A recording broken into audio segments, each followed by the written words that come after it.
What up, y'all? This your boy Dre. And this your girl Cash. Back with another video. Yes, we are. Y'all see what we got down title below, man. We got one mistake, and this chimp lost it all by no one other than Casual Geographic, aka Hood Nature. Y'all been wanting more of this, and we got it. Make sure y'all check out our other page too. More Dre Hawk and Cash, man. We got all that over there and different type content. Check that out. Give us a subscribe. You ready to get into it? Let's get into it. Go. This is what it looks like to F around and find out. At this point, y'all already know how I feel about chimps. They're chainsaws with thumbs. Chimps will actually commit coordinated and calculated acts of violence. I'm talking premeditated in the first degree. Usually they'll do this against rival troops, but sometimes it be their own mans. Chimps often have a dominant alpha male with all the others falling into a hierarchy. This was an alpha male named P-Mew. And long story short, P-Mew was a bully.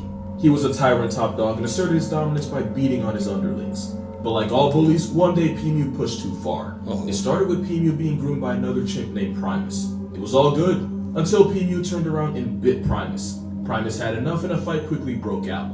Soon a bunch of other male chimps got involved and basically they jumped P-Mew. Remember, they feared him, but they didn't like him. A couple chimps did try to defend him, but they were quickly chased off, leaving the former leader at the mercy of his troop. And chimps don't have mercy. If you look at people who survive chimp attacks, they have similar injuries: disfigured face, fingers, and entire hands missing, and severe bite wounds. And that's because chimps don't try to murk you. They try to inflict as much pain as possible. And that is exactly what they did.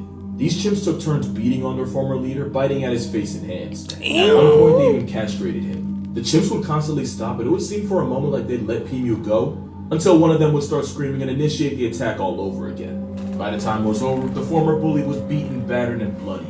He had been mutilated and was missing fingers, toes, and even the equipment you need to make babies. Ultimately, it was a rock to the skull that put him out of his misery. Moral of the story? Ultimately, he had been mutilated and was missing fingers, toes, and even the equipment you need to make babies. Ultimately, he had been mutilated again. By the time it was over, the former bully was beaten, battered, and bloodied. He had been mutilated and was missing fingers, toes, and even the equipment you need to make babies. Ultimately, it was a rock to the skull that put him out of his misery. Moral of the story, if there is one, nobody likes bullies. Remember that elephant that traveled 100 miles to turn a woman into a hashtag and then pull up to her funeral to inflict more disrespect on her body? Well, it happened again, except this time we know the reason. Elephants are often used as work animals in places like Thailand, and apparently there's no workers. Hey, if y'all ain't heard about that story, y'all need to look at that one. Yeah. That was crazy for that elephant to go that far. She must be did something to that elephant that was so bad. To that elephant travel 100 miles. 100 miles, yeah. To come to your funeral to F you up even more. Even more. That elephant had it out for her. She was like, I ain't finished. That's tough right there. Yeah. Time we know the reason. Elephants are often used as work animals in places like Thailand, and apparently there's no workers union if you have 4 legs and a trunk. A 20-year-old male elephant named Bumpam was being worked in the intense Thailand heat carrying hundreds of pounds of logs, which I'm pretty sure is illegal now. I don't know if it was the brutal heat or the disrespect of taking orders from something 20 weight classes under it, but the elephant snapped. In more ways than one. Bumpam used his tusks to split his handler in half and then stood over a soul-divorced corpse for hours. Officials only recovered the body after darting the elephant from 1,600 feet away. But by then, the man was well beyond past tense in a pool of his own Kool-Aid. Look, I love elephants, but even I know the heaviest thing on the planet with legs and a pulse isn't something you want to give a reason. Because an elephant not finna file a labor dispute. They're just gonna make sure the next time your family sees you is in a box. And the more elephants get abused, the more people mess around and make the news. Facts. Damn. You wanna know the really messed up part about this? Like the part that will never sit right with me? Yeah. What you're looking at right now? Yeah, that's the nerfed version. Ladies and gentlemen, meet Mega Frickin' Lania. SparkNote's version, everything a Komodo is on steroids. Megalania was believed to grow anywhere from 13 to 23 feet long and was estimated to tip the scales at well over 1,000 pounds. Like its Komodo cousin, it would have been armed with a mouthful of serrated steak knives for teeth. And like the Komodo, it would have hunted by inflicting a septic, venom-filled bite on whatever was on its grocery list. Dang. And as an apex predator, that could be anything. Even if you somehow managed to escape the first attack, you'd still likely fall to a slow and painful infection. Not to mention the venom likely contained anticoagulants, which would have nerfed blood clotting, meaning you'd slowly bleed out until your blood pressure got so low you'd go into shock. All while this leather bloodhound used its OP sense of smell to track you no matter how far you crawled. That sense of smell is actually why women on their period are strongly advised to stay out of the Komodo's territory. Otherwise, you run the risk of getting stalked by this all-terrain land shark. Megalania went extinct about 40,000 years ago, and we can pretty much thank divine intervention for that. Almost forgot the fun part. Since Komodos have been known to dig out people's graves and eat the bodies inside, Megalania more than likely would have had a taste for humans. They did what? You're right. Dig the So body we can out. pretty much thank divine intervention for that. Almost forgot the fun part. Since Komodos have been known to dig out people's graves and eat the bodies inside, Megalania more than likely would have had a taste for humans. It almost look like one of those. No, it don't. I started to say you almost look like a trimmer, movie trimmer. Yeah. But it don't look like that. It right there, it do. But It was about 6 feet long. I'm not even 6 feet long unless I'm lying to somebody. In China, it's also sometimes called the baby fish. And that's because it can make a sound almost identical to that of a crying baby. Huh?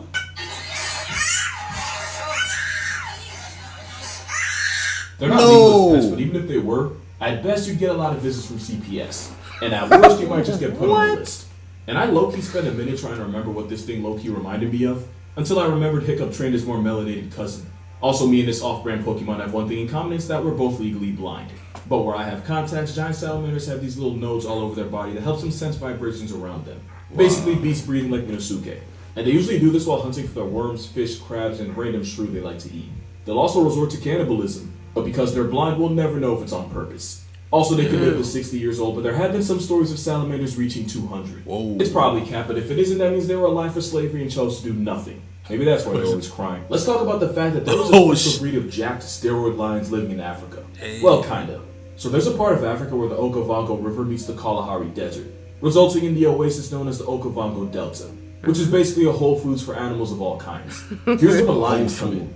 Basically, some years ago, a bunch of lions got stuck on an island when a river changed course and isolated them from the mainland. But instead of folding, the lions started adapting to survive there. Instead of avoiding the water, the lions would willingly wade and swim through the flooded wetlands. And they survived by hunting the only animal that was available at the time, Cape buffalo. That is a Cape buffalo, an assault charged with legs so on sight that hunters nicknamed it Black Death. Damn. They're Right. so dangerous that lions usually won't hunt them if they have another choice. These lions had no choice, so they became buffalo hunters. Instead of hunting at night like lions usually do, these lions would go grocery shopping during the day while the buffalo would stop to graze and drink. These lions would swim and hide in the waters at the right spot and then pretty much just jump them. And since buffalo can weigh well over 1,000 pounds, the better they got at hunting them, the more the lions got to eat. All that extra protein meant these lions got swole. And lions are pretty jacked to begin with. Damn. The average male lion usually weighs anywhere from 300 to 500 look like he pushing pounds, while weight. females are slightly small at like mid-200s to Damn line. mid-300s. Well, according to researchers, the lionesses in the Okavango could flex nearly 400 pounds, while the males allegedly tapped out at well over 500. That is a big cat. Hell At the yeah. time, some would even say the biggest cats in all of Africa. SparkNote's version, they were basically lions with seal trains specialized in working 1,200-pound temper tantrums for a living, all while staying natty. What in the, what in the animal is that? That is the biggest animal you've never the heard. hell is that? That Right. is a talking. It's basically a A giga what? goat that can tip the scales. The biggest animal you've never heard of. That is a talking. It's basically a giga goat that can tip the scales at up to and sometimes over 800 pounds. It might remind you of the muskox. Even though at a family reunion, a talking would sit right next to sheep. Their entire bodies are covered in an oil that smells a lot like burning rubber. They use that to mark their territory by rubbing up against something like a tree. It also helps protect them against the rain. If you've never seen one before, it's probably because they're only found in places in South Asia like Bhutan and parts of China. Wow. Also, they can live 12,000 feet above sea level. They use that big nose to heat up air before it gets into their lungs. It's also why it looks like a moose that lost a fight to a beehive. Wow. Which is actually how some biologists first described it. They're not usually dangerous to people, unless you give one a reason. Exactly. In 2007, a talking broke into a man's house, hit, sticked him, and proceeded to injure 8 more people, including a pregnant woman. That is a talking with a reason. But for the most part, they're pretty Right. chill. The more you know. See, his thing. It doesn't even really turn. It do look like a bear from far back. If that's what we're looking at. Yeah. Oh shit, Oh, boy! what is that? Yeah, a friendly reminder that What wolves is- aren't just unhinged huskies. That's They a are wolf. much bigger than you think.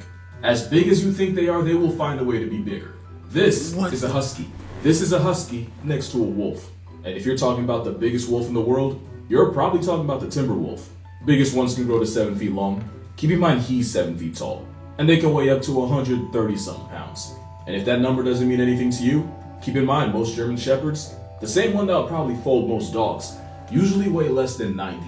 And if you're still not impressed, That is what happens when a wolf has to remind you who he is. Right. He might be from the hood, but he from the wood. He don't play. Yeah. Elephants have one huge fear, and it's actually being used to save their lives. And no, it's not what you think. It's not mice. Elephants are actually terrified of bees. They don't mess with them. It's kind of poetic, right? Something that weighs 5 million bees is scared senseless by one. Mostly because they're afraid of getting stung inside their trunk. But anyway, elephants are smart enough to break into villages and steal food, which can get them put on the shirt by farmers protecting their livelihood. Alternatively, the elephants sometimes get their lick back by turning the farmers into chalk outlines. So, farmers will put up fences with beehives around their property to keep the elephants out. And once again, the same animal that violates the biggest things in nature folds to a family of fly-ops. And for the most part, it's worked. Farmers are able to keep the elephants out without losing their crops and without having to flatline an elephant. And the bees even produce honey, which is branded as elephant friendly. So yeah, being afraid of bees helps keep elephants and farmers on the census. There's your good news for the week. This horse shouldn't be alive right now. Let's talk about that. This is Przewalski's horse. You can find them in Mongolia, where there's about a little under 2,000 of them. It wasn't always like that, because this horse actually went extinct. This time 50 years ago, you would not find this horse in the wild. Wow. Przewalski's used to be all over Asia, but because of competition with humans, hunting, and habitat loss, they eventually got pushed out to East Asia, where they literally went to die. But a few horses were kept in captivity after the species got discontinued in the wild. And by few, I mean 12. The same horse that used to be thousands strong got cut down to 12 members by 1950. I want y'all to think about how crazy that is. The 12 horses were carefully bred as part of a program that was pretty much their Hail Mary. Zoos that had Przewalski's even started an exchange program, that way the next generation wouldn't be too inbred. In 1979, there were about 400 horses across 16 different breeding facilities, and that number grew to 1,500 by the 90s. Eventually, the populations became stable enough to be reintroduced back into the Mongolian steppe, where every horse there now is directly descended from one of the last 12. They're still in danger, but you won't find a better comeback than that. This is not Photoshop. Right. You're looking at the world's first and only albino gorilla. As a baby, he was found by a farmer after that same farmer murked his entire family. That's a whole anime. The baby... This is not Photoshop. You're looking at the world's... Did he just say he murked his whole family? Yeah. And like you say, I ain't never seen a... albino gorilla. Damn. But let's see what he did. Albino alligator, but a gorilla? I never seen it. Wow, let's see what he did to his family. First and only albino gorilla. As a baby, he was found by a farmer after that same farmer murked his entire family. That's a whole anime origin. Oh, the white farmer gorilla did was that. sold to a primatologist. That's what it said, right? I think he did say the farmer did. That's a whole... As a baby, he was found by a farmer after that same farmer murked his entire family. Oh. That's a whole anime origin. That's the white gorilla was sold to a primatologist and eventually ended up in the Barcelona Zoo, where the vanilla gorilla went viral. Or I guess the 60s version of viral. Because that's when National Geographic put him on the cover in 1967. That's also around the time he got his name.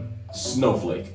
Snowflake became a popular figure for both people visiting him in zoos and scientists that wanted to figure out just how he came out Caucasian. I should have put this on. Oh, whatever. Here it is. Hey, say hi, Daddy. Oh, I remember that. Whose goddamn white baby is that? Turns out it was cousin mutation. One so rare that in the 60 years since he was born, we have not found one gorilla like him. Snowflake ended up having 22 kids with 3 different mothers. Damn. Impressive, but still less rounds than Nick's Cannon. And out of the 22, not one of them like Snowflake. Go ahead. Nick Cannon? Nick's Cannon. Snowflake ended up having 22 kids with 3 different mothers. Impressive, but still less rounds than Nick's Cannon. And out of the 22, not one of them came out looking like Snowflake. He got a point there, though. Because Nick Cannon? Nick Cannon. Oh, shit, Yeah. Less rounds than Nick's Cannon. And out of the 22, not one of them came out looking like Snowflake. He also had 22 grandchildren, none of them sharing the same Caucasian persuasion. Oh, wow. So he the only one. One of one. He ended up getting skin cancer in 2001, which probably did have something to do with the albino thing. Not wanting to see him in pain, the zoo ended up putting him down. Dang. But not before thousands of people visited the zoo to say goodbye to him. He also managed to live to 40, even though he turned out to be inbred. His dad was his mom's uncle. Don't think about it too hard. It gets weird if you do. Oh, yeah. Snowflake did alright for himself. This pigeon saved hundreds of lives and might be the reason some of y'all exist. This is Sher Ami, and he was one of the hundreds of carrier pigeons used by the U.S. Signal Corps during World War I. Carrier pigeons were popular at the time because radio wires weren't as reliable and pigeons could deliver messages at 50 miles per hour. Wow. During an intense battle in France, soldiers from the U.S. 77th Division were pinned behind German lines. Over 500 men were trapped without food, water, or ammunition, while taking fire from the surrounding Germans, and even friendly fire from troops that didn't realize they were there. Out of over 500 men, more than 300 never made it out, and anyone who tried to go out for help was quickly put out of commission by the German soldiers. They had no choice but to send out carrier pigeons asking for help, but the Germans knew about this, and they were trained to murk anything with feathers out of the sky. That's when they sent out Cher Ami, with a note attached to his leg begging for help and for the Allies to stop firing. Cher Ami flew to deliver the message, but got lit up by German gunmen. Against every force of nature, he ate the shells and traveled the full 25 miles over to division headquarters. What? Despite being blinded, bleeding, and having his leg literally hang on by a thread. The message was received, and about 194 men survived because of it. And so did he, after army medics refused to let the bird pass tense. He lost his leg, but not his life, and the one-legged hero of the 77th Infantry was sent home on a boat back to the U.S., Wow. where he received several awards for what he did, Hell yeah. including the Croix de Guerre, one of the highest military honors in France. He passed away about 8 months after his injury, but you can still see him in the Smithsonian. Just know you're looking at a hero. For real. Yeah. Bird. That's it. I wonder how they train him to do that. They go that far. They go that far and then know exactly where to stop and get them that letter. That's what I want to know too. Like, it's impossible to actually go with them. You know what I'm saying? Like, I don't know. Maybe some of y'all might know how they do things like that, because maybe y'all can educate each other over here, Right. man. That's deep. And then the albino, I'm gonna say gorilla. I'm about to say gorilla. Yeah.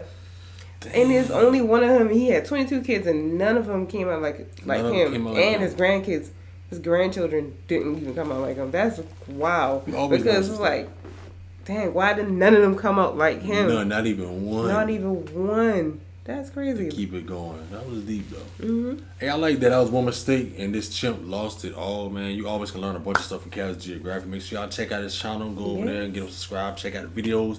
Come back and let us know what y'all want to see down below in the comment section. Also, man, take a scroll down our videos and check them out as well while you still here. Got anything for Yeah, him? nothing else for them. Hey, we gonna catch y'all next one, guys. Catch y'all next one.